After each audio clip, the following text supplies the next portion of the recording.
ગુજરાત ન્યૂઝમાં આપનું સ્વાગત છે। નાગરિકોની સુરક્ષા હેતુ જામનગર જિલ્લામાં આજે સાંજે 4 થી 8 કલાક સુધી મોક ડ્રીલનું આયોજન કરાશે, જેની વિસ્તૃત માહિતી જિલ્લા કલેક્ટર દ્વારા અપાઈ હતી।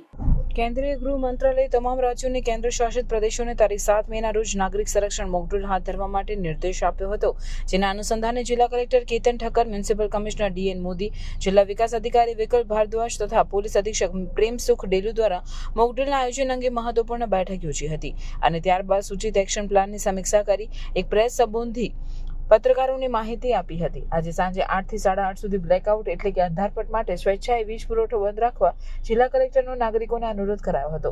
તો બીજી તરફ મ્યુનિસિપલ કમિશનર ડીએન મોદીએ જણાવેલ કે શહેરી વિસ્તારના વિવિધ સ્થળો તેમજ એકમોમાં સાયરન વાગશે। સાંજે 8 થી 8:30 બ્લેકઆઉટ દરમિયાન શહેર જિલ્લાની street lights, outdoor display boards, hoardings, દુકાનો, શોરૂમની નિયન સાઇન લાઇટ્સ, ઇન્ડસ્ટ્રીઝની લાઇટ્સ, ઘરની લાઇટ્સ બંધ રહેશે। તેમને લોકો ઘરના બલ્બ, ટ્યુબલાઇટ્સ સ્વયંભૂ બંધ રાખે તેવી અપીલ કરી હતી। તેમજ મોક ડ્રીલ દરમિયાન નાગરિકો બિનજરૂરી ભીડ ન કરે તે માટે પણ અનુરોધ કર્યો હતો।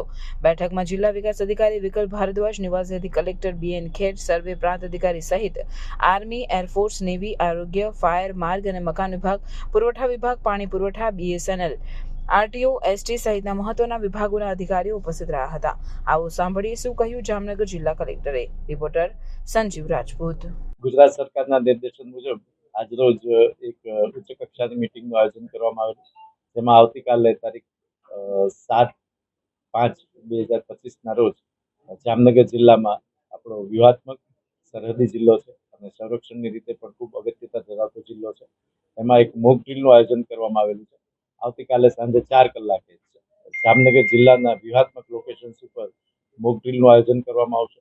સાંજે 4 કલાકે એક સાયરન વાગશે, ત્યારબાદ મોક ડ્રીલનું આયોજન કરવામાં આવશે અને ત્યારબાદ રાત્રે 8 કલાકે તમામ નગરજનોને, સમગ્ર જામનગર જિલ્લાના નગરજનોને બ્લેકઆઉટ કરવા માટેની પણ અપીલ કરવામાં આવે છે।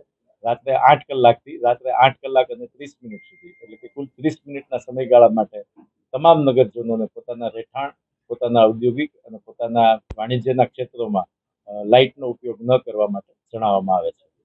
આ સમયગાળા દરમિયાન તમામ હોસ્પિટલો અને તમામ જે આયુર્વેદને લગતા અને મેડિકલને લગતા તમામ હોસ્પિટલો પોતાનું કામકાજ ચાલુ રાખશે।